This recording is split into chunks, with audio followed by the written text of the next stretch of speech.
Good going, Andy. Thank you. So we're going to call the September 29th, 2022 zoning board meeting to order. And the only thing on the agenda is the ALTA Abington Station, Abington, Mass. Petition for a comprehensive permit. And I'm going to turn it over to Amy, I guess, at this point in time, just so we can. So everybody get let me just interject a minute here. Everybody got what Amy had sent out earlier, which was just a draft of a decision. So why don't we have, you want to go through it, Amy? Thank you, Mr. Chairman. Amy Questle, Town Council. So what I did was I took the liberty of, so I went through all my notes from all of the hearings, and it was my understanding that the board thought that the project was too dense for the site. So and also in concert with our peer review, specifically our engineering peer review, who felt that building B, the now building B, so we started with A, B, and C, A and B combined, C turned to B.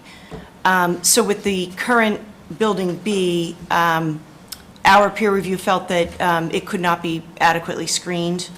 So I drafted a decision eliminating building B. Now, this is just a draft decision, it's an outline.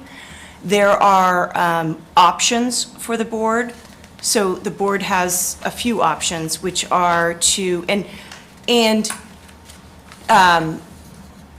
so if the configuration of the site changes, there are certain conditions that will not change. So there are certain conditions that are standard with regard to, for example, what they need to provide before they can get a building permit, what they need to provide before they can get an occupancy permit. Things like that are standard conditions. So if we make changes to the configuration of the site, those don't matter.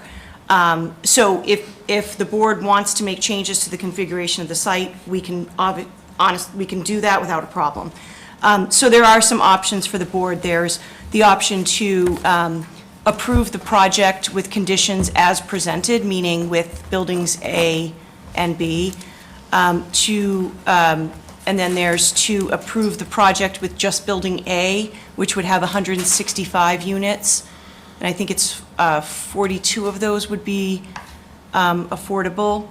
And then, so with eliminating building B, we can then satisfy the peer review consultant's concern regarding snow storage and open space, things like that, and screening, obviously, and screening. Or we could do building A and building B, but we could change building A and building B, meaning we could have building A be 4 stories, we could have building B be 2 stories, something like that. So, so that's the first thing that the board needs to determine what they would like to do. Okay. So let me ask this. Yes. From one extreme to the other, is there a possibility to deny it in its entirety? Is that something that doesn't happen generally, or? So denying it in its entirety will result in an appeal to the Housing Appeals Committee, and most likely the Housing Appeals Committee will,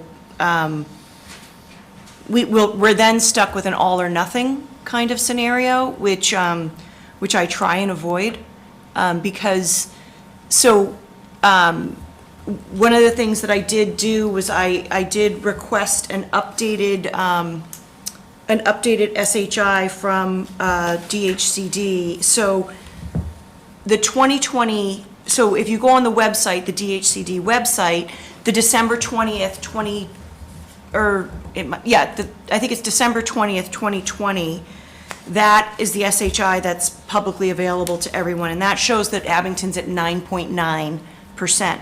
However, I did ask for an updated SHI from DHCD, and as of September 23rd, 2022, I think we're at 7.6%, and that is because of the 1015 Plymouth Street project did not get its building permit within a year. Right. Yeah. So that will come online. So, but unfortunately, Not- they didn't have it by when Alta applied. Even if they did, we were still at 9.9. We're not, you have to be at 10, and we're not at 10. And so, right now, with the 165 units, the 239 units, whatever it may be, we will meet that 10%, and then once the 1015 Plymouth comes on, we will exceed the 10%, which the 2020 census is going to come out very soon. I know it's weird, we're in 2022, but obviously we had a pandemic. So the 2020 census will come out, and once that comes out, everyone's going to get knocked way down. So it really will only help to have some of the, to have these affordable units. However, we have to balance the affordable, we have to balance this 10% and this affordability with local concern. And, one of the local concerns here was the density of this project. And with the 239 units and the way that it was designed to begin with, even with Building A and Building B, we have one of our major issues is this lack of snow storage that Sean had pointed out could create emergency issues. So if they don't have a designated spot to put the snow storage, then we can have people parking in, where emergency vehicles are traveling, or we could just have a problem where emergency vehicles cannot get around. There's a reason for snow storage. And that is, that's the reason. You can't just leave it, you can't just put it wherever you want. And so that is a significant local concern. So how about if we approve it with conditions like just one building? Yes. What happens, what can the applicant do at that point? The applicant can still appeal to the Housing Appeals Committee, and they can say that this is making the project uneconomic, and that they're, even with the two buildings, they can still, meet the local concerns and overcome the local concerns. The problem here is that we had comments from both our architectural peer review and our engineering peer review that were simply not addressed. So, our hands are tied because we have comments from our consultants who are our experts saying we have a big problem with snow storage. We also have a problem, saying this whole screening The thing screening issue. with Right. the easement, is again a problem. So if, say we do not approve this, and then it goes, they start, their appeal and all that stuff, which project would they go with? Would they go forward with the original project? Yes. The one that had the environmental issues that you were talking about? They could. Or would they could- go with the last plan that they showed us? I think they would go with the last plan. Okay, so they wouldn't start because- from the beginning with that first plan? that- No, I don't think so, because they're still getting the amount of units. So they can't claim that the first plan they can't claim that the second plan is uneconomic. So, because they're the ones that proposed it. Okay, And the units didn't change. right, exactly. They That's still have that's the what same- That's what we keep getting Yeah. back to.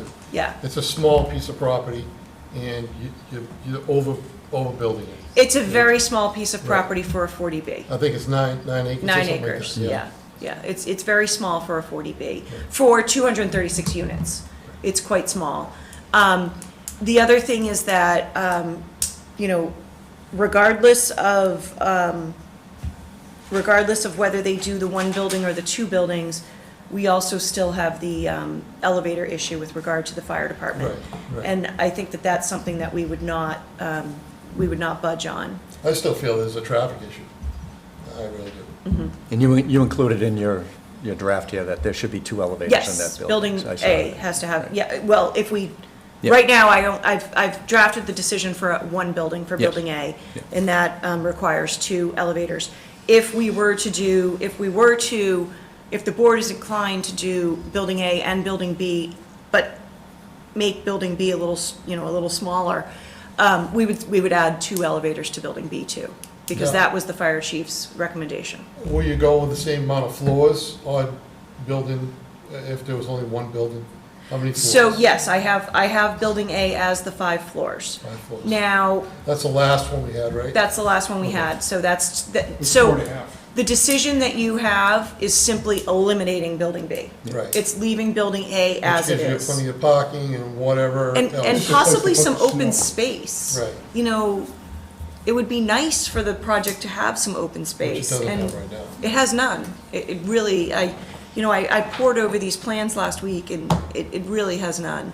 So if we went with just building A, what would be in that lot across the street? Would there be parking there? So, Would it be just open space? So that's- Is that so- something we can right, determine? so that's something that's not necessarily addressed in this decision. However, so, I did calculate the amount of, so, right now they have 370-something parking spaces. If they did just building A, they would be required by the zoning bylaw, they would be required to have 282 parking spaces. So they could probably meet that, and still have the snow storage and the open space. And mind you, the snow storage can be on the open space because it's wintertime. Right. And, you know, it could be on an area like that. But they could do the 282 spaces. Now, you know, I'm not sure if, so this is the TOD zone, and commercial in the TOD is allowed to have 50% reduced parking. Obviously, this is residential. It is next to a train station, so I'm not sure if 282 spaces would be necessary. You know, we could even reduce that further, claiming that because they are next to a train station, we don't think they need, you know, the required parking spaces. And the TOD does allow for at least commercial to reduce their spaces. So yes, we could require that, that side of the project has, you know, is for open space, snow storage. It could possibly help them out, Green-wise, with conservation. Yeah. They wouldn't have to, possibly, they might not have to fill in that wetland. right. Well, no, that's on the They- other Well, they side. That's on could the- leave yeah. it green, some of it green. Oh, yeah. I mean, they don't have to take it all up. And they could also provide screening on their own property that Right. is not subject to the easement. Right, exactly. With the cistern on the far right-hand side over the farthest point away from the MBTA where they're putting the cistern in, when we talked about the gravel base and they had to raise it up and they're gonna put parking on top of it. Would that be necessary if we made just one building? No, because we would be reducing the parking, so they could easily So not put we- parking over that. But for the water storage that would be underground on the right-hand side, that we talked about it about 3 months ago, where they had measured not from the crushed stone, but from below the crushed stone. And that water retention pond underground, was underground, under a pocket space. If we were to eliminate building B, would that still warrant the need to have that cistern any longer? Or would the open water on the other side of the street be adequate enough to support all the open water wash that they need to do? Yeah, I don't know the answer to that. That's I'm more of an just- engineering question.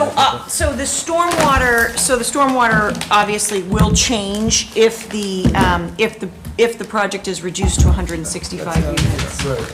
Yeah, And this is a So- cistern with parking on top of it. yeah. And there was an issue with the crushed stone, Yeah, where they I were remember measuring it, the engineer said they were measuring it incorrectly, and we talked about it. And the rationale for that cistern was, this wetland was affected, and they cut off here, and this was necessary for other drainage on the property, Because it goes down below here. Yeah. doesn't it? because they'll go Yeah. Goes below down there. this way. Into the east. So if we were to do away with this building, and we left this cistern here with parking on top of it, and gave them this parking here, this could all be designated green space. Yep, 100% green space. No parking lot, no, that's where they store their snow, that's where they have freedom to have the kids on good days, to have places to walk around and whatever they want to do, and there's green grass.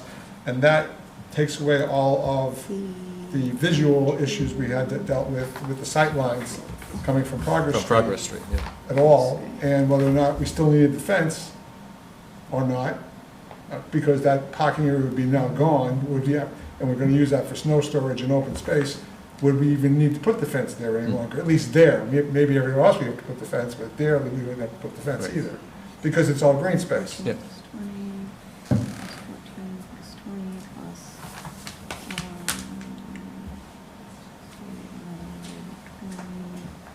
plus,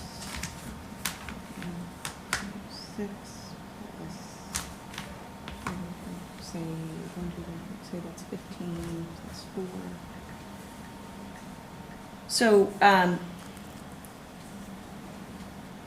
So yeah, so they would most likely, yes, they would most likely have to have parking over here, Yep. and they could probably meet their parking requirements with Even if- just even if this, they and did take a little possibly, bit, they could possibly have this garage here, this Right. eight space garage, Right. and maybe parking here, and then this could all be green Green space. space and snow storage. Mhm. Yeah. Yeah. Okay. Yeah. That's a little more comfortable.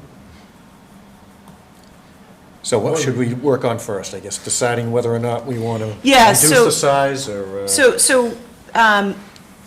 it appears to me that no one here is comfortable with the current Building A and Building B 5 stories each, right? That's- Correct. Is that correct? Yes, I think Absolutely. that's been Okay. apparent. yeah. So the next option is, do we eliminate Building B and allow Building A to remain 5 stories? Or do we look at maybe Building A being, say, 4 stories and Building B being, say, 2 stories? Now, the issue that we have there is the footprint. We still have, you know, You still have the issue with the screening, right? I don't know about the screening if we did, say, if we did Building B only 2 stories. You know, I'm not sure that we would have the argument of inadequate screening, because, But that gives them that number, right? no. No, their number right now is both buildings are 5 stories to get their 236 units, right? Is that the? Right, 236. 236, so yeah. So for 236, both buildings had to be 5 stories, because remember when their most 3 stories on recent, Building B? Yeah. their most recent Building- change I think Building B, they had knocked down to 3 stories and increased the other. to 5, Yeah. yeah. But I think that was the I'm gonna go August back- change, I'm going to yeah. go back to what our consultants said. Yes. They both agreed that Building B should not be there. That's, I think they both said that, basically, is it was too dense with Building B there. I mean, that's where it comes down to. Yes. And from the very beginning, we all looked at it, I think. I mean, common sense, looking at it. It's just one of those projects that, if it was a regular project that came in front of me and I was a voting member, I wouldn't vote for it. If it was a regular project, because it's just too dense. It's a lot. I think it was Sean who said, what, 10 pounds of potatoes in a 5-pound sack. That was- Right. And, you know, it is a 40B, I mean, yeah, we know that, we understand that. It's still dense even with the 165, but it's not as dense as with 236, obviously, so. The other issue, public safety issue that was raised at the last meeting with the fire chief was the decision to go to flat roof versus peaked roof. And I believe the chief was not very happy about the fact that they went to flat roof. But we had requested that, I think, hadn't we? I think it Yeah, was- well, we did because of Building B, Yeah, but now that it's Building A, if we're only looking at Building A, we could probably require a peaked roof to satisfy the fire chief, if that's what we wanted to do. so that would be 5 stories with a peaked roof. That Would we would be grant very the full 5 high. That would be stories or very the high. 4.5 stories that Well, we, it was partly 4 and partly 5. right. Part of Yeah. it would be, if it's a peaked roof, then it's going to be a, peaked So- roof on a portion of it. So could we allow Building A to be a full 5 across the whole length? Or do we want to leave it just as they proposed with the 4.5? And then mandate the second elevator for the half so that there's an elevator servicing the 5 stories and an elevator servicing the 4 stories for building A. I guess that's another option. Right? You could make building A a So- full 5 storage. Is the elevator issue, from a fire standpoint, Rich, is the elevator issue, it's people, right? It's people. It's So- like if one breaks down, Individual- Yeah, so if one breaks down, then the other You're people screwed. couldn't, right, so, but if And we it- were, if we dedicated 1 to 5 and 1 to 4, Well, if you only have 4.5, so 1/2 of the building would have to have an elevator go to 5 stories, and the other elevator, the other half of the building will only have to go to 4 stories. But if you lost one or the other, the one that you lose on 5, you're only carrying the body down 1 story to get to an elevator. If you cut the elevator off on the 4, you still have the elevator going 1 through 5 at the far end, so you still can carry and cover all that medical release. so what's the benefit of doing that? Is it that much more expensive to do an elevator up another story? It is? My personal opinion is it costs for every story Okay. in looking at what we're looking at in town as far as putting elevators in, the cost every time you go up a story, Okay. it adds. But on the flip side of it is, I believe the argument was made that if we're going to have building A with 4.5 stories, we would definitely want 2 active elevators in that building, one to service the 5th story and one to service all 4 stories. So we'd have 1 through 5 on one end and 1 through 4 on the other. So that the worst case scenario is elevator A that goes to 5 stories incognito. If they carried the body from 5 to 4, they could roll it down the car to get to an elevator and get out of the building. Okay, As opposed to having them go down all 5 stories of the stairs. From a fire standpoint, if the whole of building A, if we just go with building A, is 5 stories and required 2 elevators, that would cover you, and that would be easier for the fire department to handle, because if one of the elevators is down, you never have to carry somebody Correct. down. we've had problems with that in some buildings where there are elderly people in there. And the place had to pay for people the emergency EMS to be in the building, because they have a lot of medicals in that building. So the elevator's down, they have EMS in the building, going up the stairs and going to the medical. So that's where it should be common sense to have at least 2 elevators. Yeah. In a building like that. So I think the consensus is 1 building, is that what we're talking, at least? is that what everybody Is that what wants? everybody- Is the 1 building A? I would The elimination of building? I would One prefer building. a building, not multiple buildings. Okay. Okay, Same. Then I guess it comes down to how many stories on Correct. that particular building. Right now, the most recent proposal was 4 and 5, 4.5, right? Yeah. 4 on one, and then it goes up to like 5. a terrace, yeah. Yeah, so you could potentially, and I think Cliff even mentioned this, you could make all of that building a 5-story building, extend. And make it all 5, yeah. Make it all 5. I'm not sure how many more units that would give you, Right, but I don't know how we would write that into a decision as to. we could write that into a decision by saying the board would allow a full 5th story on the final plans, and then we just have to look at approve the final plans. It would be difficult, it's not common to do that, but if that helps, if that helps the applicant and, doesn't require, and I would just go with what we have, You would? actually. Okay. Well, the question is, Because what it is would be that? too difficult, What because is- we wouldn't know the unit count. Yeah, that's what I Yeah, was that's what I thinking. was gonna ask you, Yeah. unit count. Yeah, We know the exact unit count. What would be if there's only 1 building? 165, Okay. and then 42 would be affordable. Okay. And then, because it's rental, we do get all 165 on the SHI. Okay. But it is important, even though, and I remind all of my zoning boards that it is important, even though it's rental and we're getting credit for all of them, it is important that we are looking at 42 units that will be affordable, which is That's a lot. really Yeah. a good amount. That is, yeah. You know, Yeah. that will help with the affordable, stock in the town. It's such a shame too, that this is not a very big town. I mean, we have plenty of apartment buildings and everything in this town, and we only have so much room left. And it's a shame that this has to be forced upon us. It's every municipality in the Commonwealth. Yes, I'm just saying that. I will say this, I Like this. think if there's a place that should have a more dense building, it's there, next to the train station. I think that's a good thing, but again, Well, what was I- proposed is Yeah. too dense. Well, I'm concerned about the town itself, the schools, the police department, fire Yep. department, the traffic, all that. To me, having both those buildings just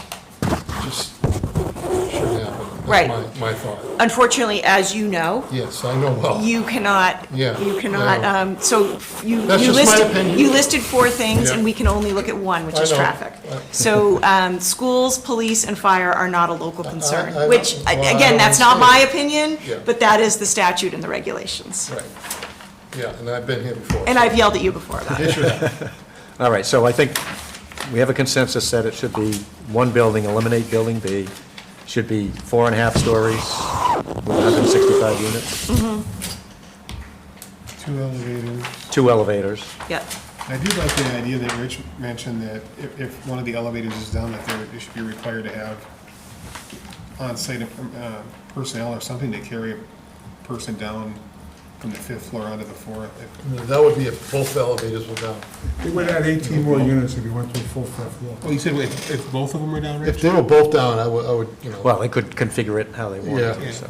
I mean, it's just a thing that, Taking the configuration of the 4th floor and the 5th floor that they had, if you add the full 5th floor, it's 18 more units. Just mirroring what is on the There floor. it's on the 4th Okay, floor. so, because we all know I can't do math, So what I'm doing is looking at the 165 plus, what'd you say, 18? 18. I'm gonna read through it again just to make sure. So that's you have- 183. And that's the 4th. So that would give us 46 affordable units. And that's the 5th floor. So if we start with B1. And then, so they take, hold on 1 second. 1, 2, 3, 4, 5, 6, 7, 8, 9, 10, 11, 12, 13, 14, 15. 15 units, I apologize. Okay, so wait, so 165 plus That'd be 15. 170. Because they're really Divided utilizing by 4. the So that's whole 45 side and the double wing affordables. at the center of the building in the existing plan. All adding is that extra wing to the 5th floor from the 4th floor, so it's 15 more units. Thank you. Honestly, I can't see the harm in that extra 15 units. It's not making an architectural statement with the step and the building. But The only but Amy thought Amy process said is- that would be an unusual thing to do, correct? Yeah. If we If we were to change that, change that, that would be unusual to add that 5th story? Would that be something that? No, as long as we know the amount of units, we can do that. So we can do 165 plus 15, so we can do 180 units. so So, the whole thing will be 5 stories Yep. all the way across. and so then it will be. That's going to so- change the parking. And then, you're right. So, With 2 elevators. why don't we do, we have 180 units. With 165 units, we needed 282 parking spaces. Why don't we just do 300 parking spaces? We're still down 70 spaces because they proposed 370. correct. So we're still eliminating 770. Is that, is that Sounds good? reasonable, yep. Okay. Okay. Okay, so, is that where we're at? That's where I'm at. That's where I'd like to see. Well, I feel better It's not- about it. it's- I don't feel great about it, No. but I feel Yeah, better but about it's- it. it's- I would Definitely. rather give them something that's approved than to not approve what they have and get stuck with whatever the state Everything. decides, you know? Right. No, that's right. And in this decision, we are trying to protect people on Progress Street by a screening. Well, I think it buys a lot, because you're directly, are not impacting the excluded real estate from the back end of Building B. Then you have the open lot on the right-hand side, which will now be used for open space and snow storage. One of the biggest issues I had after the last meeting was they're gonna have to, every 3 inches plus snow, they're gonna have to go in there with the front end loaders and scoop all the Dump snow trucks, yeah. out, bring it out to the street and get rid of it, And you know that's not gonna happen immediately, so we're gonna have issues if there's an emergency in there. So at least now we know they have some place that can take a front end loader and dump snow out of the way quickly, and it would give them a process. And if we had a really bad winter, so you still gotta remove snow, but at Right. least you got most of the small stuff out, and you give them egress. But I believe it also has a direct hit on Progress Street. Now, Progress Street may or may not see the full 5 stories of the other side, but it's farther away and much more dense of a planting area for their visual process. So I'm thinking that's a positive thing for the Progress Street residents. And we also get snow storage on the property without having to worry about it being trucked away every day. And we also get open space, which we all agree, including our architectural design, also pointed out was necessary. And that wasn't even being addressed. It's not that I don't want to give the answer to all 40 Bs is who wants to do this, but we all understand we have to. So let's do it with reasonable cause for benefits for both. And let's get what we need to make sure we get when we're making this decision. If our architectural designer and our engineering people say we should have this, we mandate they have to have it, whether it's 180 or 165 units. But the 2 elevators was a no-brainer to me. The chief spoke about the peak roof versus the flat roof at our last meeting. I know he made a comment about that. Why did you go back to flat roofing? He's worrying about snow load, and now that we're gonna talk about a full 5th story, we probably should mandate that they have a peak roof in it also, and house everything on the peak roof. But those are 2 issues, or 4 issues I just hit, that I think we're trying to have a win-win on both sides of the program here. So, And refresh my memory, did the chief say this was gonna be the biggest building in town? And It'd be the tallest? tallest. With It'd be 5 the tallest. With 5 stories it will, because, Did he, last time, I can't quite remember, did he say that was okay? Yeah. yeah, he Did he did. approve that? Yeah. he has the ability to reach it. Right, okay. He does have the ability to reach All it. right. Because 1015 is only 4 Well, it seems stories. so much of a place. There's nothing around it for the screen. So if that's the case, then I would just like to run through the decision quickly. Yep. The procedural history, we really don't, that's all what it is. On number, I'm not sure which one I'm on. Is your number 6 have read? Yes, Okay, good. So, because I made changes to. private building area 61.2. So, right now, we actually don't have to worry about this because the height's gonna change because we're going, well, the height might change Right, if we might. do a peaked It is roof. gonna change So it will change because we're gonna request a peaked roof. Yes, on a full 5-story building. Yep, full 5 stories. full 5. Yep, full 5 and peaked. Okay, so, Is that gonna change the access of the ladder? Yeah, would. Of course it will. The chief's not here, I know, that's my concern. Yeah. To go to a peaked roof with 5 stories, it's that's gonna bring really. it higher. So just do- He's the one who raised the concern at the last meeting when we brought the 5 He and 4.5 did. He asked stories. Why did you go from a flat roof, Do from we have a those peak roof minutes? back to a flat roof? Do we have those minutes? Because we went to 5 stories, that's why. Because he went to 5 stories, Yes. but he was not happy with it. He mentioned it at the meeting I that, understand. but he didn't specifically state if he could reach a peaked roof with Yeah. 5 stories. I think that's an issue. That's,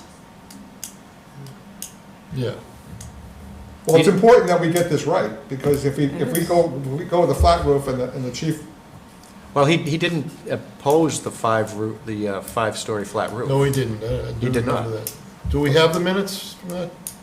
I don't know, but I'm pretty sure he did not oppose the 5-story flat. He You have them? did, Bob, you're right, he I have did my notes, raise except- the question, but I don't have a phone to reach him, or I reach him. so. he asked him, well, we can't So take any Bill more. might have it right there, I mean.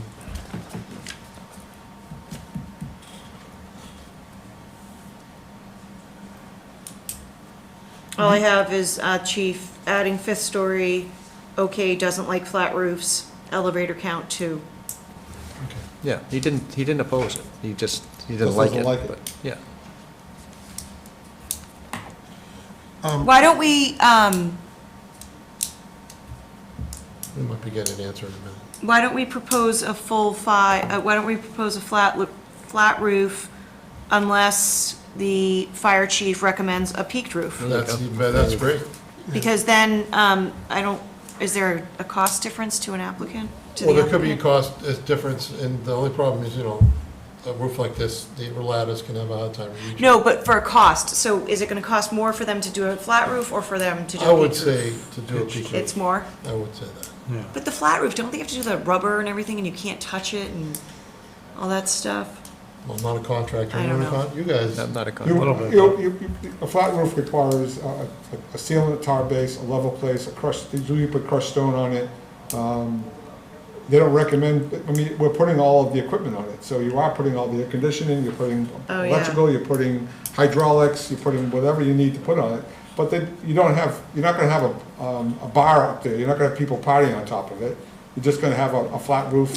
Okay, so here, Bill, just to interrupt for a second. Okay. Bill found the minutes here. He was under the impression that when adding a fifth story, the trade-off would be a smaller footprint of one of the buildings or the elimination of one of the buildings. This has not occurred. So now that is occurring, so I think he'd be Okay. okay with it. Yeah. Through you, Mr. Chairman. Just spoke to the fire chief, he's gonna be here within 5 minutes. He's gonna put down. I'm not, can we take any more, can we go on to something else? no, I'm just not sure we can Oh, no. take any more oh, input yeah. from Oh, we anybody. closed it, right? We did We close it. close the hearing. Oh, okay, so we can't. All right, so we'll just go by That's- what he said That's on what he that. said. Well, one of the conditions was that we have to approve the final plans anyway, right? Yeah, why don't we do the full 5 and flat roof unless the fire Otherwise, chief right. requests a peaked roof. No, unless the fire department can accommodate a peaked roof. That's perfect. Unless the fire department can accommodate a peaked roof. No, the peak roof, they have to put, You can tell him he can't, he doesn't. yeah, have to. you might as well, yeah. Yeah. Doesn't have to. Yep, You know, can accommodate, yeah, a peak roof would give you like an attic. right, And they would have to put sprinkler system in there too. okay. So It there's a looks like we're cost for gonna, everything, we're right? gonna, yeah, There's a we might cost get for stuck with a everything. flat, Yeah.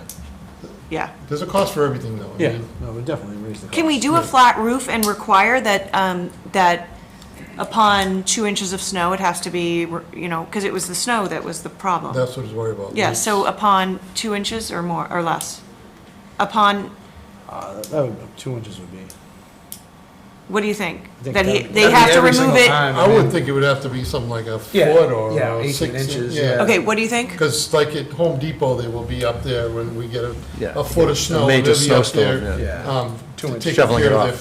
flat roof. So what, 8 inches, 12 inches of snow, it has to be removed Well, they'll immediately? design it for whatever they have to design it for. If we, Oh, yeah, you're right. So it should be able to hold the load, yeah. Yeah. Okay, so we don't have to worry So about that. unusual snow, Yeah. they would know that they'd have to. Yeah. I think so they'd you're want to do right. that anyways. just- Okay, They would have to because it's just like big companies. Yep.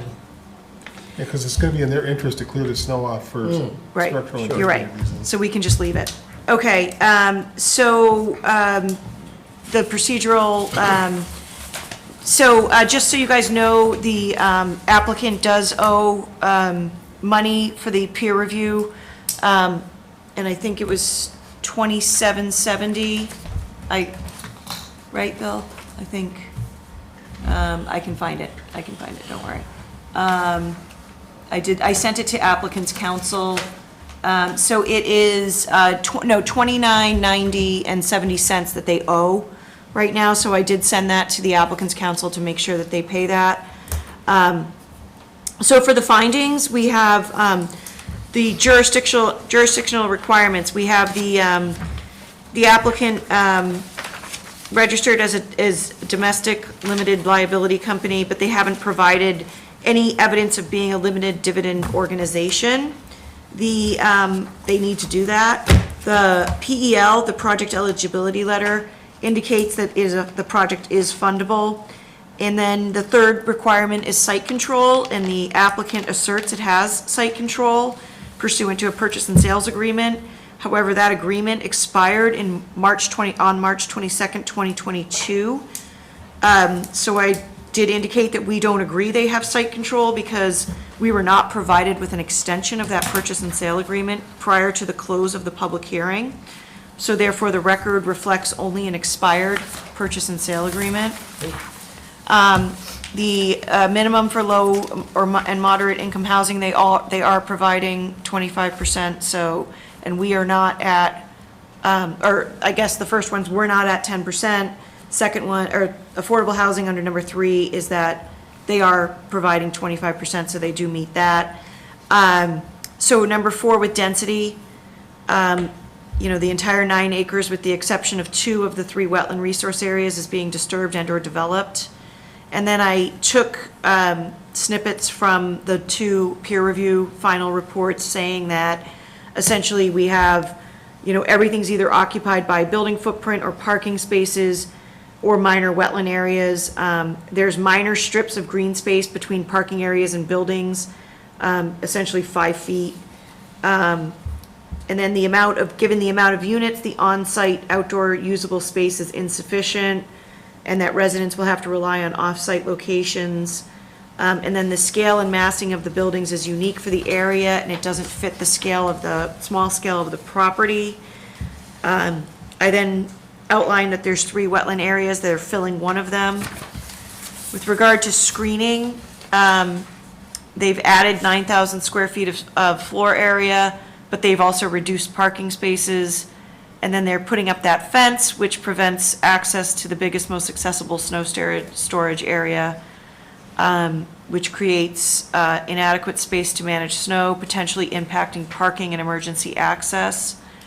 And then the applicant has not demonstrated that the Progress Street homes will be adequately protected from visual and potential nuisance impacts such as trash, light, and noise. They failed to provide specific landscaping or with regard to the screening, whether, are they going to keep what's there? Is that deciduous, non-deciduous? We don't know any of that, and we've asked for that. So there's that, and then there's also that the vegetative screening is over an access and utility easement held by Center Avenue Trust, which is not affiliated with the applicant nor the owner. The applicant claims it can relocate the easement, but has not taken any steps to do so. Therefore, the board cannot rely on the applicant's representations of the vegetated screening. Although the likelihood of the easement area would be cleared may be remote, there's no protection in place to prevent that clearing. With regard to water and sewer, we're going to require that the applicant provide documentation in the form of, technical memorandum clearly identifying the demands and the current system capacity. Bill did reach out to the Abington Rockland Joint Waterworks, and they are reviewing this plan in conjunction with 1015 to make sure that there is enough capacity. And then we would also have, for sewer capacity, the Department of Public Works would also have to look at that.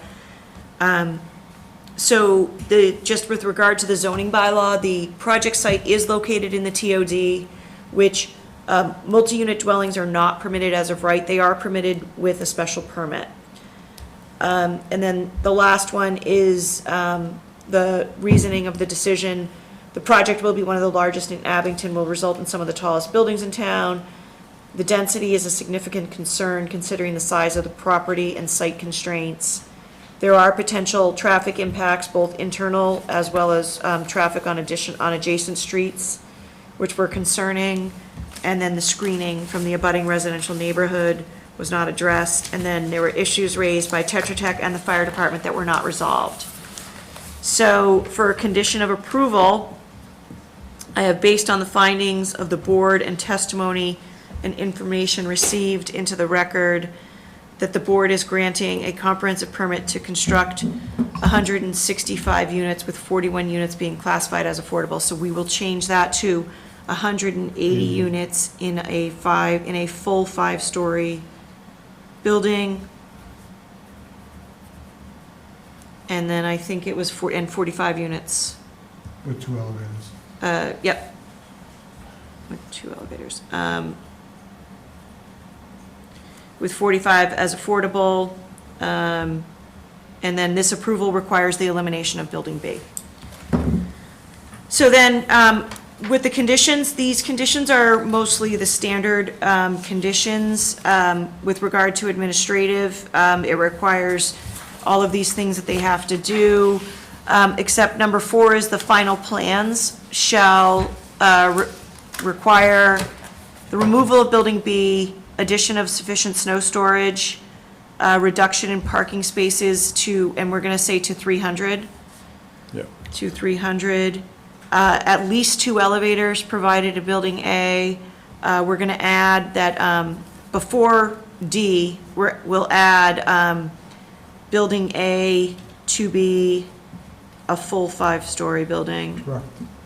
Okay, and then 2 elevators. The lighting plan, we're having them remove the light fixtures along the project boundary with the Center Avenue Realty Trust property that are within 1 foot of the property line. Those are going to be eliminated. That was one of Sean's recommendations. And then they have to submit the architectural plans, landscaping plans. They have to detail the trash and recycling pursuant to the Board of Health. We need to have the details on the water and sewer connection, meaning they have to confirm that they have that ability to connect. And then we need to have the water system looped through the site to limit any disruption and any other modifications that are required in this decision. So then they have to apply for an order of conditions. You guys have the power to make any minor technical errors, to fix any technical errors. And then if the applicant wants to seek a modification, there's a whole provision for that, which is, tracks the regulations. The applicant has certified all easements and covenants affecting the use of the site have been identified. And then they have 3 years. They have to record this with the registry. Any transfer has to be, we have to be notified. Copies of all legal documents have to be submitted. They have to be submitted to town council. They have to pay for our review. The applicant has to provide the board with any and all documents that it sends to the subsidizing agency. They're required to be a limited dividend organization, and that the board or its agents may enter onto and view and inspect the property. With regard to housing, they have to have 25%. They have to notify the board when building permits are issued. And I do note building permits because I know that we're down to 1 building, but they do have garages. So that's why I kept it in the plural. They have to cooperate so we can get these units on the SHI. And then this is the local preference. The local preference has somewhat evolved with DHCD, and they now allow present residents of Abington, town of Abington employees, or teachers employed by the school district serving Abington. And that could change because DHCD seems to be changing their mind on local preference all the time. But that's where it is right now. That's as of a couple months ago when I checked with them. Who oversees that? The monitoring agent, and which would be their funding, which would essentially be their subsidizing agency. They have to provide annual reports to the subsidizing agency, and then they have to, obviously, they enter into a regulatory agreement with their subsidizing agency and with Mass Housing. If the town deems necessary, the applicant shall enter into a permanent restriction with the town. That takes place if the if the regulatory agreement with Mass Housing expires. So the next couple conditions regard the town's regulatory agreement. If the town has to take over, they have to pay us to monitor, to be the monitoring agent. And then the town, by and through the board and the building department, shall have continuing jurisdiction over the project. With regard to construction, nothing happens before there's a pre-construction conference.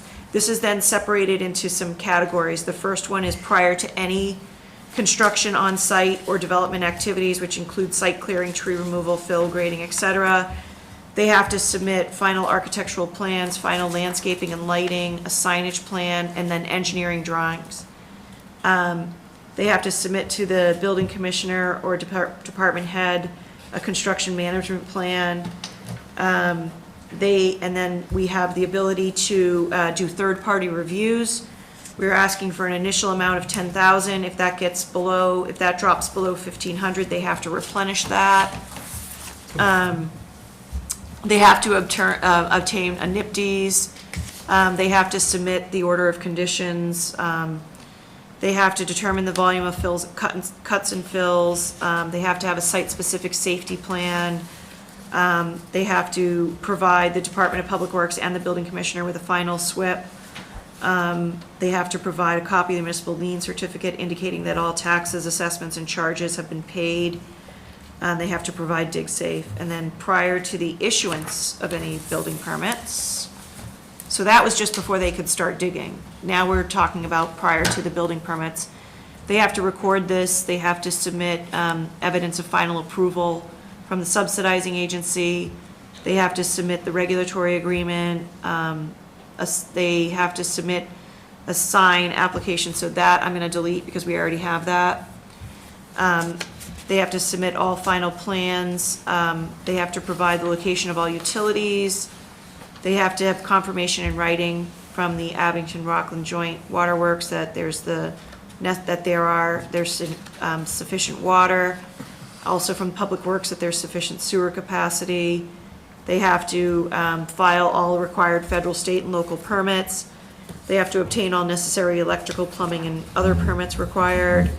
They have to provide security in an amount and form acceptable to the town for emergency sediment control and site stabilization. And they have to provide security with regard to restorative landscaping. So I'm going to get rid of K because L covers K. And then prior to the issuance of a certificate of occupancy, and again, Chris, do you need a certificate of occupancy for a garage? You don't, right? It's not, Yeah. So that's just going to be prior to the issuance of the certificate of occupancy. The applicant shall, so. And that is, they have to submit the certificate of compliance with utility plan, civil engineer as-built. They have to obtain the fire department approval, water approval, sewer approval, stormwater as-built. They have to submit the as-built utility plan, and then it's in a certain, basically a certain form, whatever Chris wants. Submit the information that they submit to their subsidizing agency, and then submit certification of compliance with all the terms of this comprehensive permit. The fact that there is no extension on the PNS, should that be one of these conditions that they have to provide us with a? Yeah. You're right. Oh, what? That's gonna be With an under, extension on the purchase and sale. that's gonna be Oh, it's a under, PNS. Yeah, I'm sorry, the purchase and I'm getting sale. a cold, I'm not hearing very well. I'm not speaking very well. let's put that as number one under administrative, number one. Nothing happens, I mean, I'm not gonna use these words, but nothing Yes, yes. happens until we have till there is a valid extension. Because if they give us an extension that's dated tomorrow, they didn't have site control when we closed it, so Right. they're not eligible. So it has to be a valid extension of the PNS. Okay, Quick question on that, if they don't have a purchase and sale agreement, is their whole proposal still valid, or is that just a, it's not, they have to have site control. And as, when we closed the hearing, they did not have site control. okay? So, we would have to, we would have to,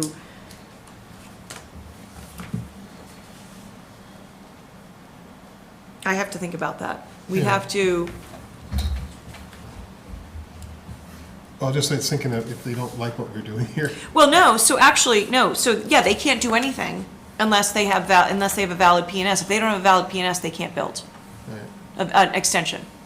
They won't be able to build. Right. So, because they don't have site control. So Mass Housing won't allow them to, because they did not have site control. But that doesn't, if they don't have it now, that doesn't stop this process. It does stop. If they don't have an extension from May 22nd, 2022, then they're out of luck. They can't build because they did not have site control when we closed the hearing.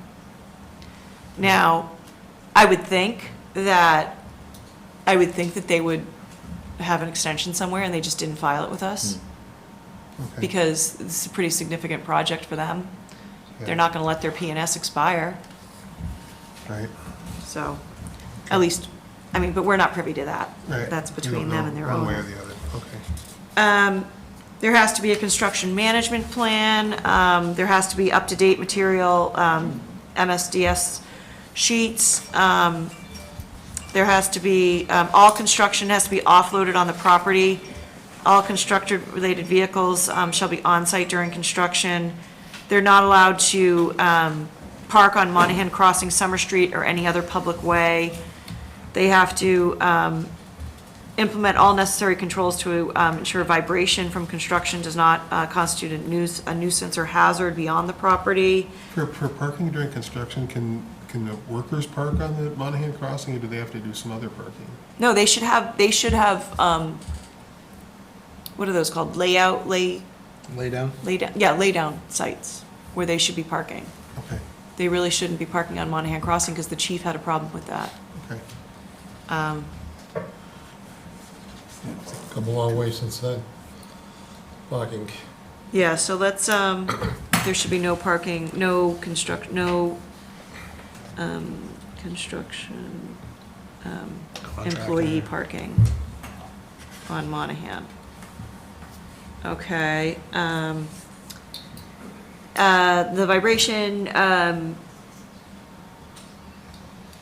they have to evaluate the pavement, prior to any trucking and then after any trucking, and make sure that that they haven't impacted any of the town's roadways. They have to permit within 48 hours of notice any inspection by the town. They have to conform with all local, state, and federal laws. Any fill has to be clean. The soil that used as backfill for pipes, access drives, or structures shall be certified by a civil engineer. Site utilities have to come from underground from Summer Street. So here's one that I wanted to talk to you guys about. So construction activities shall be conducted between the hours of 8 a.m. and 5 p.m. Monday through Friday, and 9 and 4 on Saturdays. For 1015 Plymouth, we did 7 to 6 and 8 to 4. That was kind of buried. They're buried and they're way in the back. Yeah, this is Yeah. more Yeah, out. Yeah. Progress Street is right there. that's why I did that. I didn't know if you guys are okay with that. I'm okay with it. Do you want to add more traffic to the train station? Like everyone getting there at the same, if it's an earlier start, wouldn't the people be there That's a good point. ahead of time for, I just work construction, so Right. I know So what are you thinking? I mean, obviously, it's a nuisance to the neighborhood to be earlier, but rather than have an extra 150 cars going I to take the train 6 station o'clock at the same train out of time. Greenbush, and the workers on the 40B across from there are there at 6. Really? It's a balancing act. Is that in a neighborhood? I mean, this is kind of a. Oh, yeah. It is. We have noise standards though, So, that say 7, so. okay, yeah. A lot of construction We do have sites noise will, standards. So they'll arrive at 6, they just won't start until 7. That's, well, they can't do certain types of work. right, until which 7. we list. Okay. So 7 is the Seven. noise standard, Bob? I believe it's 7 a.m. To just 15 minutes before, 15 minutes after sunset is the rules. So if you want to do 7 to 6,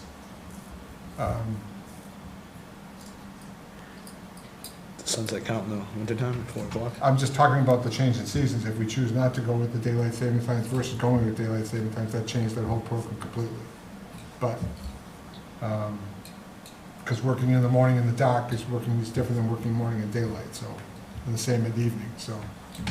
I'm not, 7 to 5. I understand the 7 7 to o'clock 5 is start. 10 hours, that's a 10-hour day, that's a long time.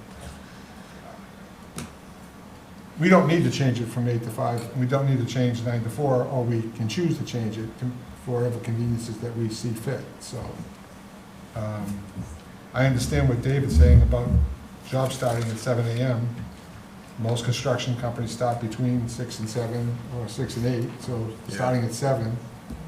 But going beyond 5, do we want to allow them to, we can do 7 to 5. That's what I Monday was through thinking. Friday. I'm okay with 7 to 5. And then 8 to 4 on Saturday. I don't have a problem with that. Okay. Okay, and again, that's just, that's basically the exterior construction. They can do interior construction essentially whenever they want, as long as they're not causing problems. Any, no disturbed areas shall Do be you want left. to, put something in there just so, to define it, no construction on Sundays? I know it doesn't. Yes, it says, It's no Sundays. work shall be conducted on Sunday or any national holiday. Oh, I didn't get, yeah. Yep. Right. Yep, very good.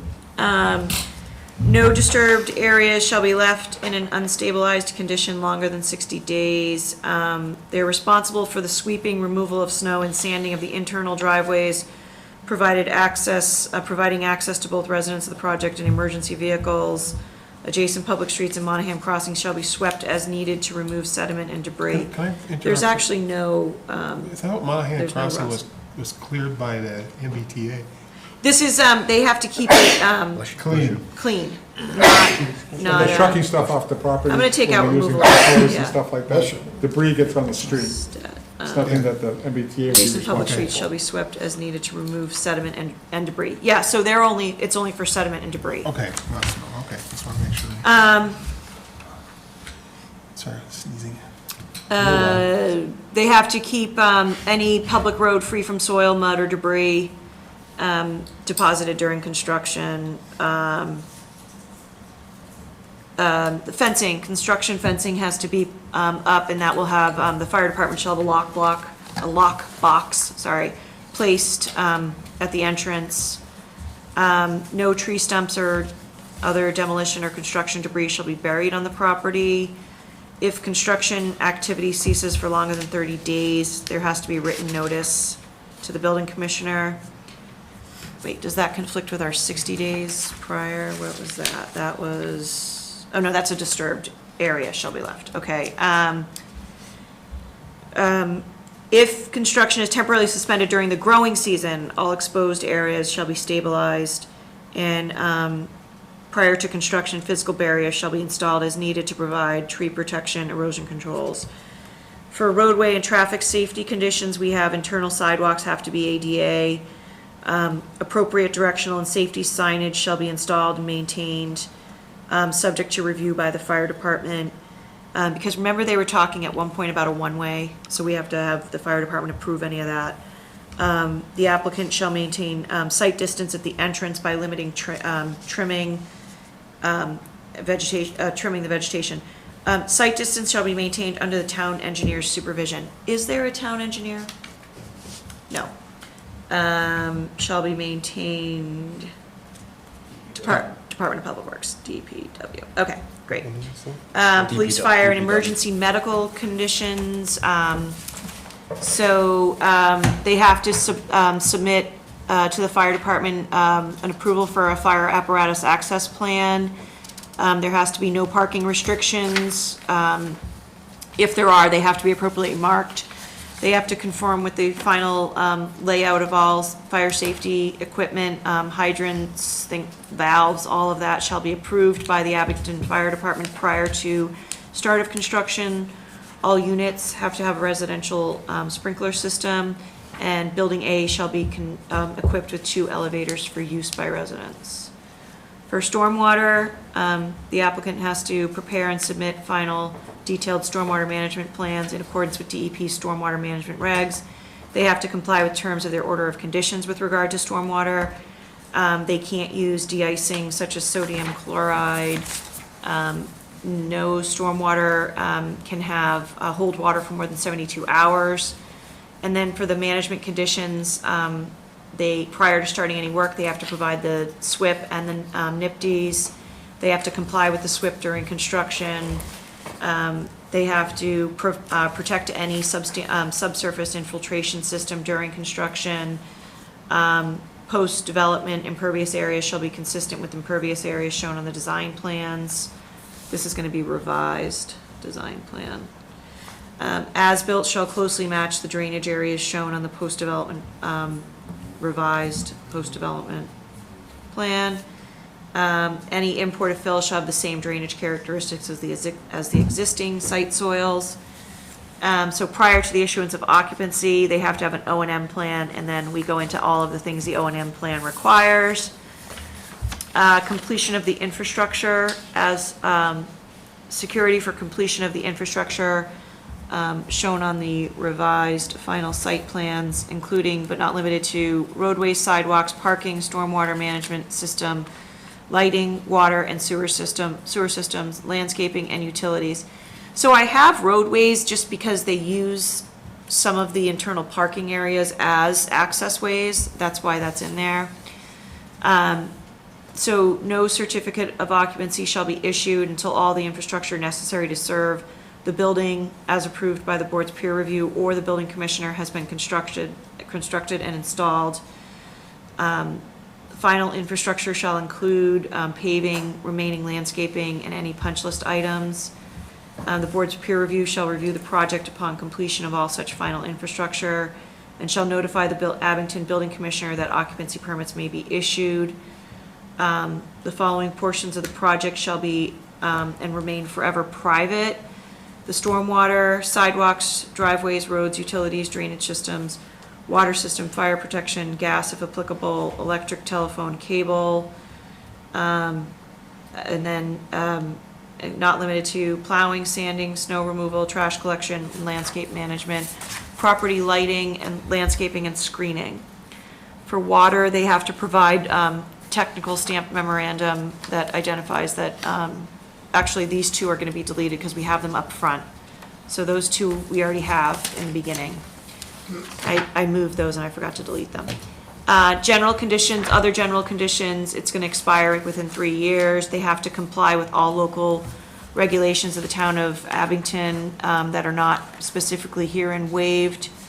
It prohibits the parking or storage of any unregistered vehicle on site and likewise prohibits the service of any vehicles on site except during construction. The applicant's responsible for sweeping, removal of snow, sanding of internal roadways, permitting safe access to the residents and emergency vehicles. No, this is, sorry, that one's gonna get deleted. That's from another decision. Landscaping shall So be made. 75 itself will come out, the whole thing? Yeah. Okay. Wait, I'm on the wrong decision then. Maybe I already deleted it. Wait, you're on 75? Hold on. This was the one you sent out earlier, so maybe it's... Yep, sorry, that's gonna be deleted. Okay. And then, the landscaping has to be maintained, any default. And then we have, the applicant or the rental management company shall be responsible for proper maintenance. The lawn area is gonna have to be healthy lawns for healthy families, part of the Healthy Lawns for Healthy Families program. And then,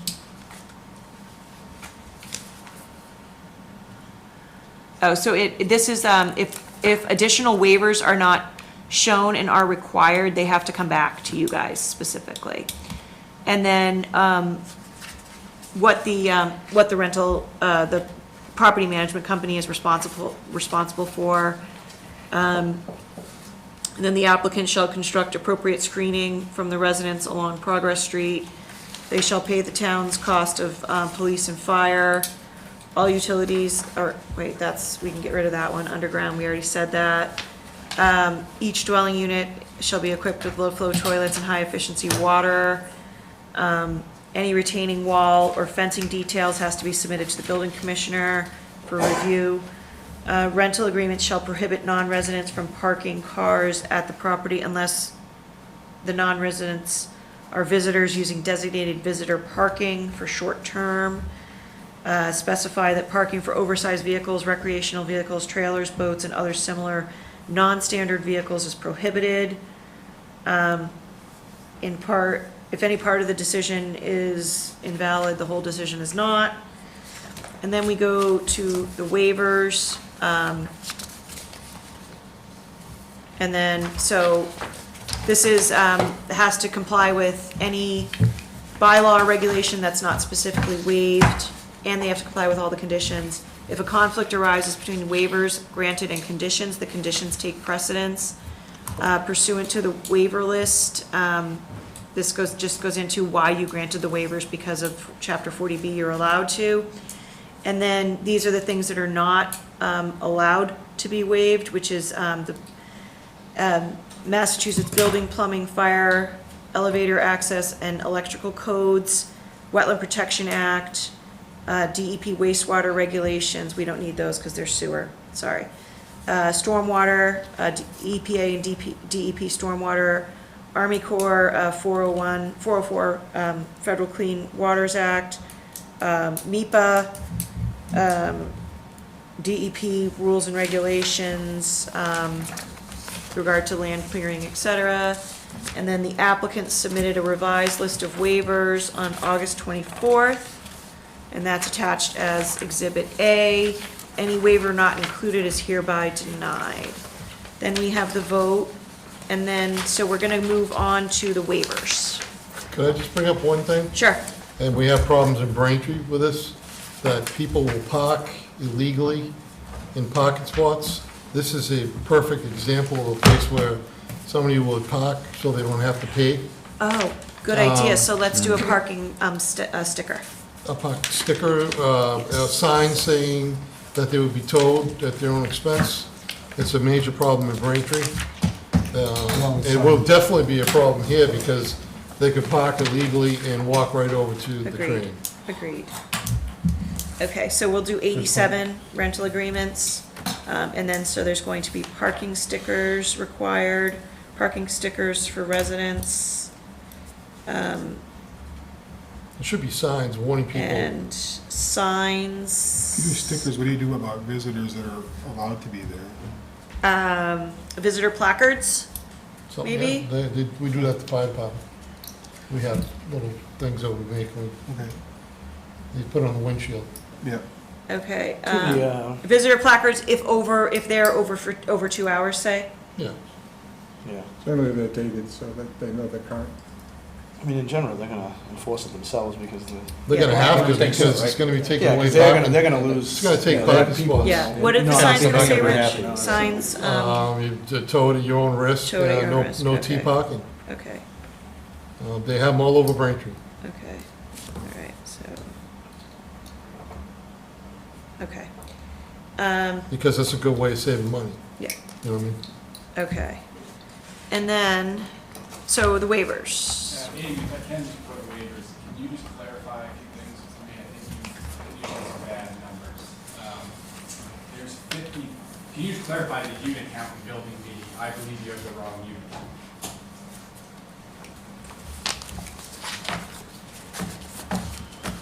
Building B? Correct, building B that you Hold want on. to eliminate. I think you're identifying it as 71 units. and I don't know if I did I? Yeah, it said 165, that building gets removed. That would be 71 units. There's only 53 units in that building. That would be 183. You can So- clarify that with the board. I have two buildings. I have, Right, building A is 183, so if you were to eliminate B. oh, because I didn't do, he's right, I didn't do the fifth floor. No, I did the original. Yeah, you had the original. I had the first floor, original. it's 3. Okay. So it's 183 Plus the units 15, plus the 15. So 198. There goes that math again. I know. And then if you can just clarify, I think there's a few other things you're missing. If you can just clarify, I don't know if you want to pull up the PSA and clarify for the public that you're out of contract, I think that might be helpful. What? Can you clarify that you believe that we're out of contract on the PSA? So I went with the PEL, which states that the purchase and sale agreement was good until March 22nd, 2022. Yeah, I'm just asking you to clarify by reading it, not just reading the PDL. Well, I'll leave it at that, because I looked at the PEL, that's how I got it. So, I'll leave it at that. If it's good, it's good. Right. If it's not good, it's not good. It's a That's condition up to that it them. has to be good, so. Yeah, that's up to them. Under the Yeah. PEL, it's stated March 22nd, 2022. And then, so, we're changing to 198 units. Are we leaving it at 300 parking spaces?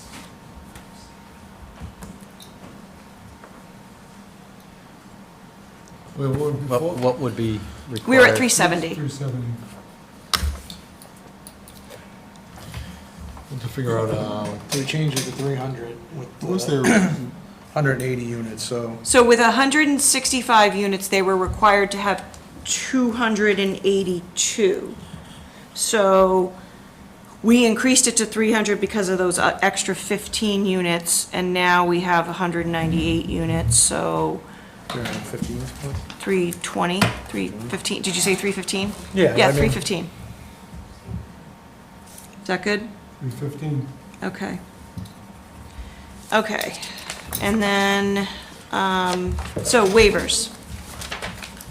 So, and some of these are gonna change because of the numbers.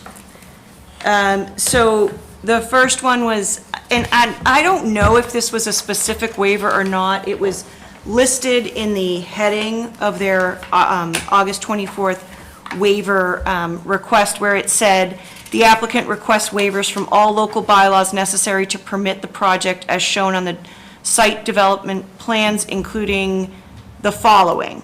So I took out, because every developer does this on a 40B, which is the applicant requests waivers from all local bylaws necessary to permit the project as shown on the site development plans, and that's denied. The next one is the first one that they list on their waiver list, which is wetland protection. The proposed development will be done in accordance with the Wetland Protection Act. They are requesting that the applicant requests a waiver from this bylaw in its entirety. I presumed that that would be granted by the board. Does that affect the pond, retention pond issue that we brought up at the last meeting? They have to comply with, the Wetland Protection Act, which is what they're gonna file for, with the Conservation Commission. Okay. And also, we never received any comments from the Conservation Commission regarding not waiving the general wetlands bylaw, so we really have nothing To go on. to back us up if we were to deny that waiver. Okay. So, so now we get into the zoning waivers. The first one is 17524, the Watershed Protection District. It allows impervious more than 15% or 2,500 square feet of the lot area, whichever is greater. Up to 50% may be allowed by special permit. So with regard to their proposed project, which has buildings A and B and 373 parking spaces, they were at 58.7. And then they state the proposed stormwater management system has been designed, blah, blah, blah. So,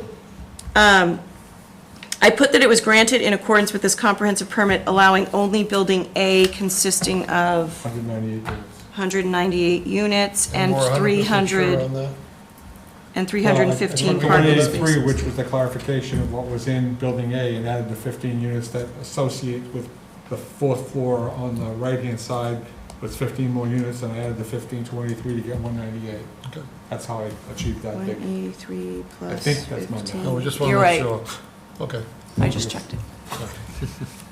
we just want to make sure. Because I can't do it without a calculator. I Okay, can do it without a calculator. So the next one is dimensional, and I should note that under the TOD district, for the one we just did with coverage, lot coverage, under the TOD, I think it's 65% is allowed. So it's because they're also in the watershed protection district. For dimensional and density regulations, the regulation table, so maximum building height is 35. Their proposed They state in their waivers that they propose maximum building height is 58, and they list building A only in their waiver request. I thought the architectural showed 60, 3? yeah, I think it was. 63. 61 feet 2 inches or 63 feet 6 inches. I couldn't really tell, and the waiver request says 58. So I think what we'll do is we'll say, 62 to 64? granted in accordance with this comprehensive permit allowing only building A consisting of 198 units, and then height as shown By plan? on plan for 5 stories. Okay. Okay. Well, if we have an issue with the flat roof for some reason, would the project owner have to come back to seek the peaked roof at a higher level Yeah. than what is currently shown? Yeah, because it's a waiver, Okay. so that would be a change. And then there's the allowed, so it's 60. I thought it was 65. They have allowed maximum lot coverage 60 in the TOD. It is 60, sorry. So maximum lot coverage 60, and the proposed lot coverage 58.7, and it says project is compliant with zoning as proposed through revision 4, blah, blah, blah, blah, blah. Waiver is requested to have tolerance to the constructed condition. I don't know what that means, so I put denied because it's not necessary. We don't want to approve any, we don't want to approve any waivers that are not necessary. Okay, and then, special provisions, 17532, multi-unit dwellings, apartments, or condominium complexes of 12 units or more. They're requesting a waiver, which provides design considerations, permitted mixed uses, commercial and residential parking, and seek a comprehensive permit. They note that in the residential units or uses located in the TOD are not subject to the requirements of 17532 A, B, C, D, or E. And so I just put we're granting this in accordance with this comprehensive permit allowing only building A with 198 units and 350, I'm gonna add 315 parking spaces since parking's in there. Okay. Special permit for parking, and then, again, they're allowing, the allowed space, parking space dimensions are supposed to be 10 by 18. They want 9 by 18, which is very common in 40Bs. And same with the aisle width, which is 25 is required, they want 24. So I did presume that you guys would grant that, and I'll change the 165 to 198. For off-street parking and loading, they're requesting a waiver from that section, which is very common in 40Bs.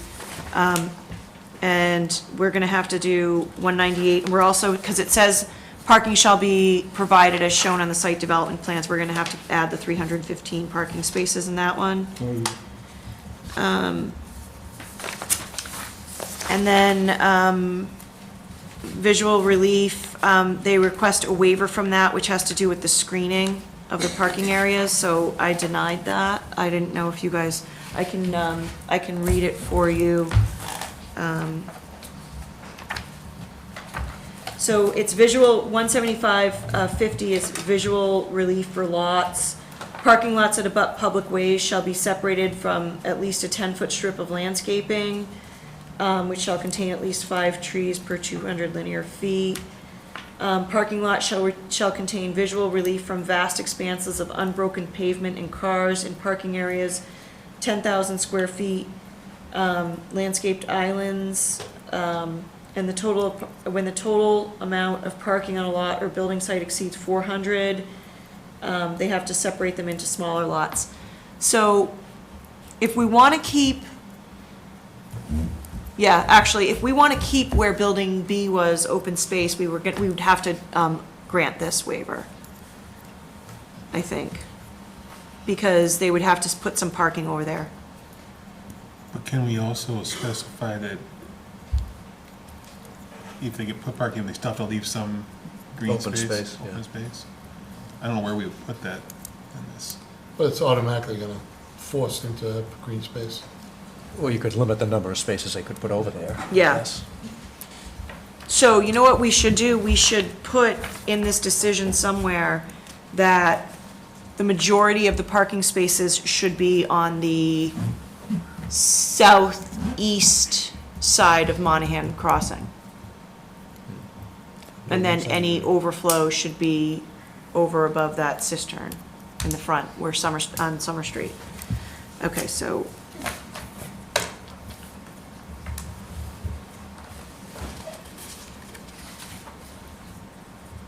So currently, we were talking about building A, cistern across from Monahan Crossing, and the parking garages strip in the center. Yep, those are Would be the staying. principal Those parking can stay. spaces, and then any additional space they would need would be from the building B lot, only for those spaces, and everything else would be designated open space. Yeah. Yep. But we are allowing, I thought we were okay with leaving the garage on Yes. on we the have other to, side, yes. yeah.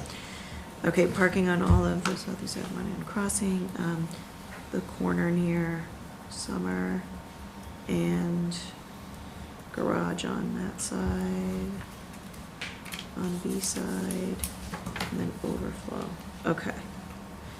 Okay, and I can also count up the spaces, and then figure out how many we need to get 3 to 315 on the other side. Okay. And then, off-street parking and loading, so, I have to redo all the math on this. So each one bedroom, so I figured out that, so what they presented is that they needed 528 required spaces, they were proposing 340. And then, so I denied this because I said building A requires 282 parking spaces. With the elimination of building B, the board is of the opinion that the required amount can be provided. So, we're just going to grant this to a maximum of 315 parking spaces. So that's easy.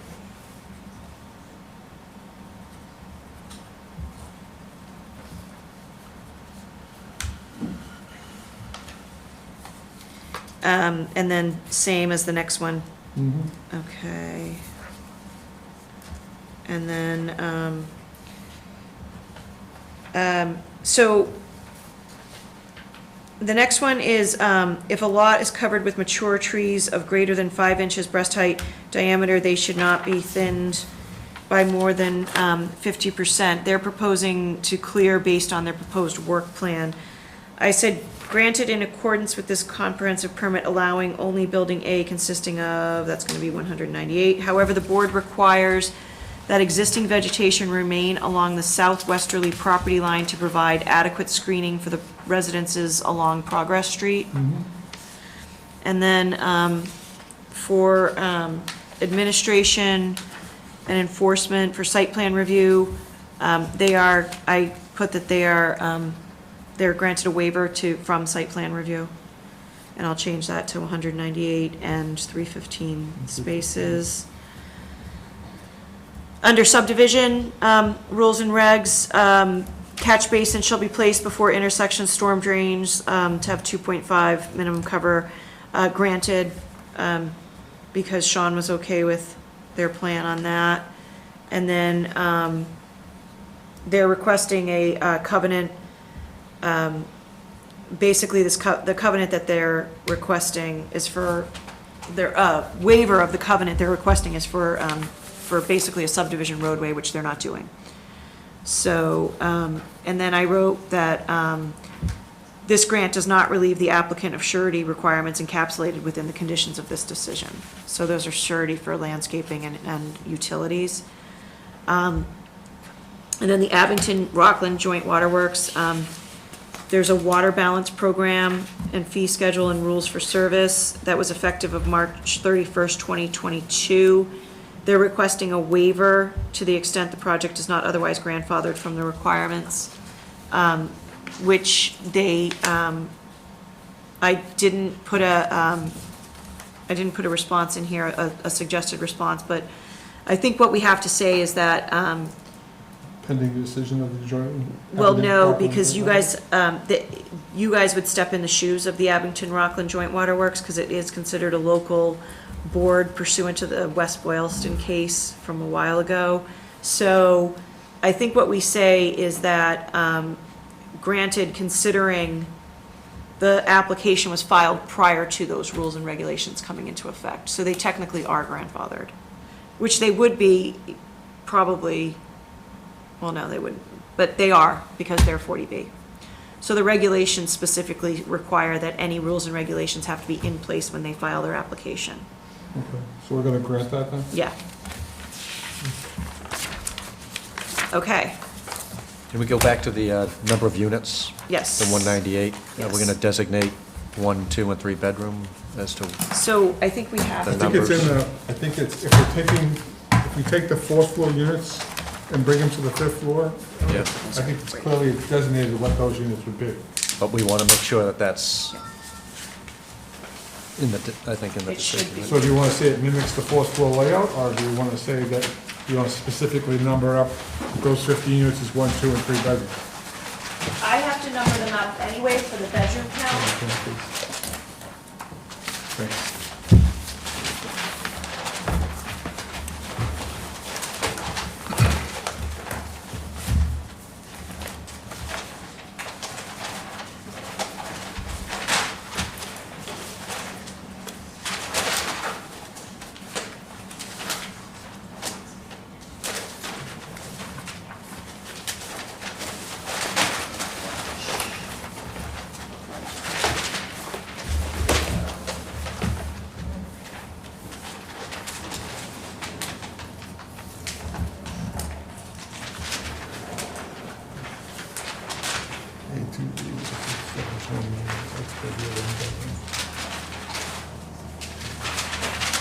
Says right in the front, doesn't it? How many bedrooms?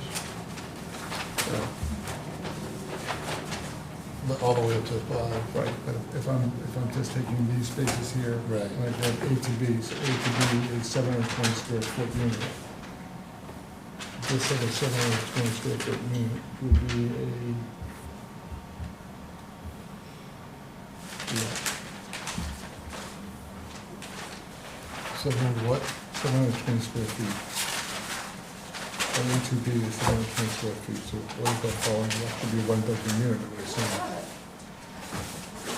Well, I'm assuming we're going to have to come back one more time before, We actually, if we did, it would have to be on Tuesday, because this has I to be, understand, yeah. this but has to be filed on, You got the 40 days, right? this has to be filed on Friday. Yeah.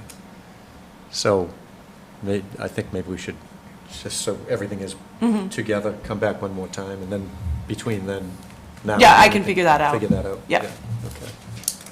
All right. There is a chart on the. Yeah. Yeah. I can't, I just. I know, we were just trying to read it. I have to, Yeah. I have to put it on the computer and blow it up. Okay, I got you. So Tuesday is the, So, Tuesday is the only day, because tonight's Thursday, so we need 48 hours, so we can't do Monday. So we have to do Thursday. Tuesday. Sorry, Tuesday. I can't do Thursday. And I can't do Wednesday. So can we do Tuesday? Is Tuesday all right with everybody? Tuesday is the 4th. And this is just to make Oh, sure that we have all the calculations correct? Yeah, we'll do the, Correct. she'll have the final draft for the decision. And have all the numbers, just double check on the numbers? Yeah. Yeah, we don't have to go through everything like I just did. Okay, yeah. Just go through the back. Yeah. The back and then the final What's vote. the date on that? It's the October 4th. 4th. At 7? Is that okay? Unless you guys want to do it earlier, but that's fine. I don't care. 7's fine? 7's good. 7 okay? You can do it anytime you want. Oh, we do them at 7, so. I 7's guess- good. Yeah. 7's good, then. Okay. Okay.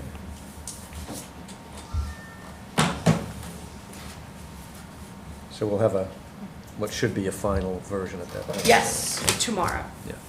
Tomorrow? I'm gonna make these changes while I remember. Well, I'm not gonna, no, don't Don't reach commit. it tomorrow. Don't commit. I'm not committing. No, tomorrow's Friday. Good idea, I'm not committing. Monday. I'll, Saturday be good. yeah.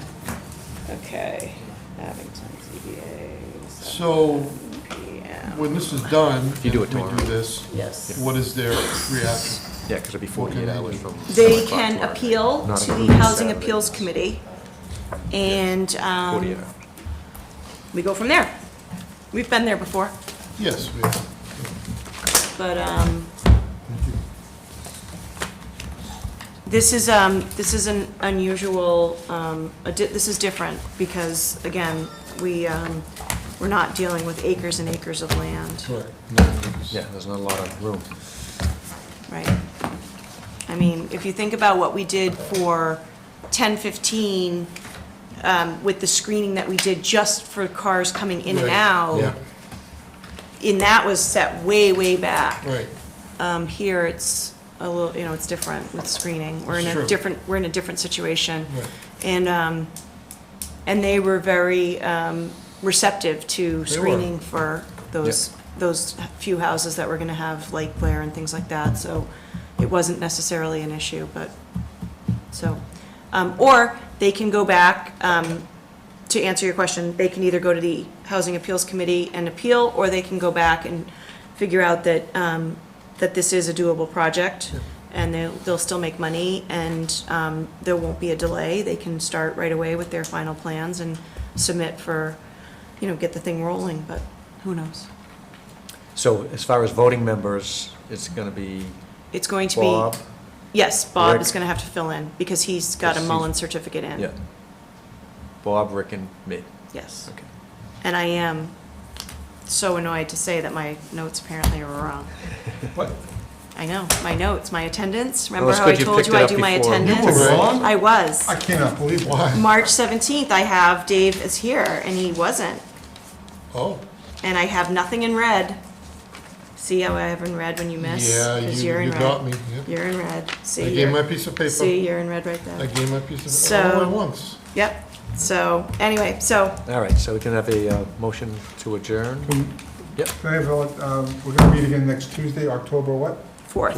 4th at 7 p.m. 7 o'clock. Here, Yes, in this Yes. room. hopefully. I'm not sure this room is open, but Okay. At Somewhere Town in this Hall. building, At Town at the Hall. town hall, Bill will post whatever room we Motion to can close. get there. Well, we all set? I mean, Yeah, we have, everyone feel good about this? anybody else? Mhm. And then, Bill, you can post that tomorrow morning, right? Thank you. Motion to close. Motion to adjourn? Motion to adjourn. Do we have a second? Second. And a second, any discussion?